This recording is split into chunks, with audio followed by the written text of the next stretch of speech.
Olá, eu sou Rodinei Candeia, procurador do Estado do Rio Grande do Sul e vou comentar a decisão do Supremo Tribunal Federal que impede a prisão de criminosos condenados em segunda instância. Devem ser elogiados os votos dos ministros que foram contra esse assassinato jurídico do povo brasileiro. O ministro Fux fez um apelo à realidade e mostrou que casos reais de bandidos que mereceram ser presos e que, segundo a interpretação canhestra agora dada pelo Supremo, deveriam estar aguardando em casa o trânsito em julgado. Lembrando que as duas cortes superiores não apreciam fatos, sendo apenas para harmonizar a interpretação das leis e definir o entendimento sobre a Constituição. O ministro Fachin se porta com uma dignidade e independência que deveria servir de modelo aos demais. Mostrou que suas convicções políticas não comprometem seu juízo jurídico e também tentou, sem sucesso, chamar a Corte Maior para a realidade do que estavam fazendo. O ministro Barroso tem dado verdadeiras pérolas aos demais ministros, mostrando que quando se entendeu possível a prisão após segunda instância, diminuiu a quantidade de prisões, apontando bem que não foram os pobres que mobilizaram os mais brilhantes e caros advogados do país para essa causa. A ministra Carmen Lúcia bem apontou que a prisão após segunda instância é essencial para assegurar a eficácia da lei penal. Os demais, no entanto, nos decepcionaram. Rosa Weber entende que a solução que deram é político-civilizatório da Constituição. Ora, ministra, só se for a civilização da barbárie, da lei do mais forte. Civilizado é o país que pune seus criminosos e protege sua população. Não aquele que a Corte Suprema acoberta os maiores ladrões da história da humanidade atrás de uma discussão teórica sem sentido.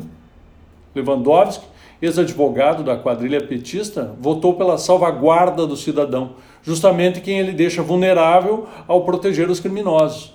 A vergonha passou longe do STF nesse triste 7 de novembro de 2019.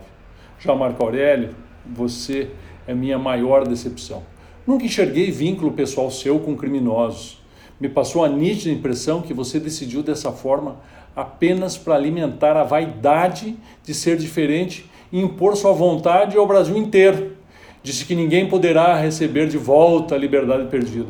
Mas e as vidas perdidas por atos dos assassinos que serão soltos? E o horror das mulheres e crianças vítimas de estupro? E o suor dos milhares de trabalhadores que foi roubado pelos políticos criminosos? Isso não é maior que o seu ego.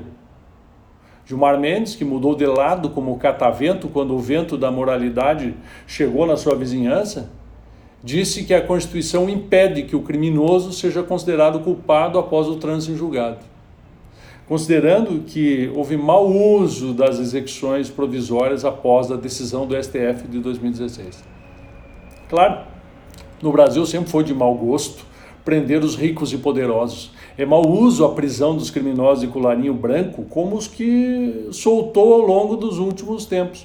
O bom uso é apenas para criminosos comuns sem vínculos com os ministros do Supremo e com aqueles que os nomearam para o triste papel de enterrar a legitimidade e o respeito da Suprema Corte brasileira.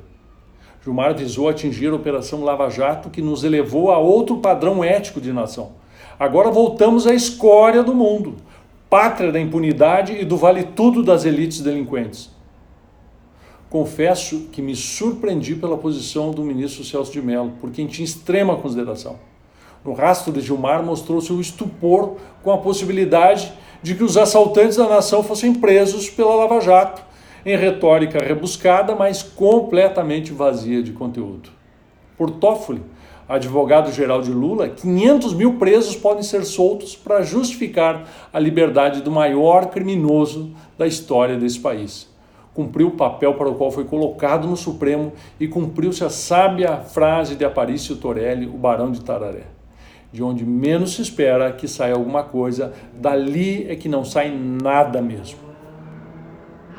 Há vários métodos para se interpretar uma lei ou a Constituição. O primeiro deles é a interpretação literal, considerada a mais rasa e insuficiente, pois não se preocupa com os efeitos que pode causar. Foi a essa que se apegaram os ministros do Supremo ao ler na Constituição que ninguém será considerado culpado até o trânsito em julgado da sentença penal condenatória.